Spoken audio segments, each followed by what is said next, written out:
Heuer watches have historically been loved. Models like the Monaco, the Octavia, and Carrera are among the most iconic watches recognized in history. Many say they were the most representative brand in the world of motor racing, and that they are amongst the most collectible watches in existence. The problem arose in 1985, when Techniques d'Avant-Garde, or TAG, acquired the Heuer watchmaking house, leading to the new name TAG Heuer. But why was this a problem? Well, because Heuer stopped being the traditional brand we knew and began adopting designs that the brand's followers didn't really like.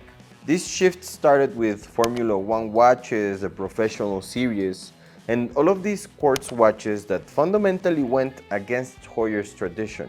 They moved from beautiful models like the Monaco, Octavia, and Carrera with mechanical movements and automatic chronographs to what was perceived as a cheap quartz watch. Now, the decline of the brand in the eyes of purists and traditionalists lasted quite a while, until 1999, when a small glimmer of hope appeared when the LVMH group purchased the majority of the brand. Now, what do I mean by a bit of hope? That same year, the group also acquired Zenith. Now, this also meant that the conglomerate would inject significant capital into the brand to help it grow. But I don't think anyone could have imagined what was to come next. The owner of the conglomerate, Bernard Arnault, had a plan for his companies and for his children. In 2001, they bought Hermès, and although it may seem odd, this fashion and leather goods brand also has significant ties to watchmaking, but that's a topic for another video. In April of 2008, they bought Hublot, and in March of 2011, they acquired Bulgari. But it wasn't just about acquiring Bulgari, because in the year 2000, Bulgari had purchased the Gerald Genta brand, the man who fundamentally changed the world of watchmaking.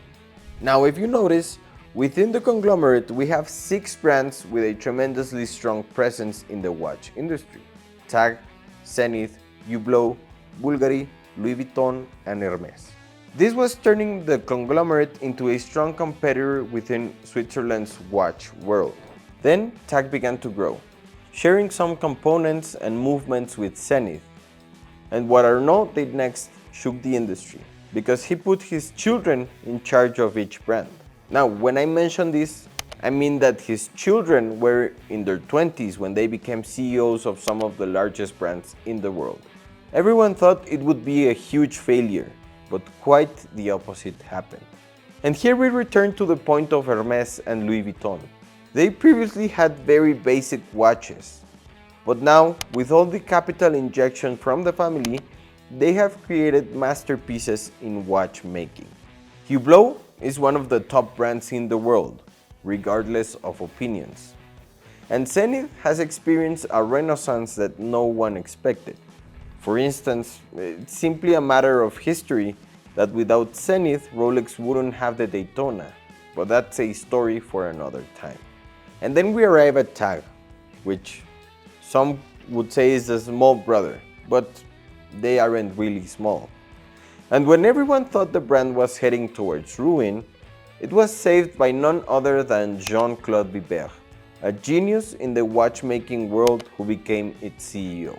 After the brand faced a flood of criticism and was involved in controversies such as with the Seiko-made Calibre 1886, Vibert took a step in the right direction, which was the creation of Heuer calibers. These were in-house movements from TAG incorporated into the brand's top models. Now, once the brand started heading in the right direction, the new young CEO, Frédéric Arnault, entered the scene. And I say young because he was 28 years old when he became TAG's CEO. He decided to surprise the world with a complete brand makeover, introducing beautiful pieces like this Carrera with the Heuer O2 caliber. This showed the world that TAG knows how to make the watches that people want, appealing both to brand purists and the general public.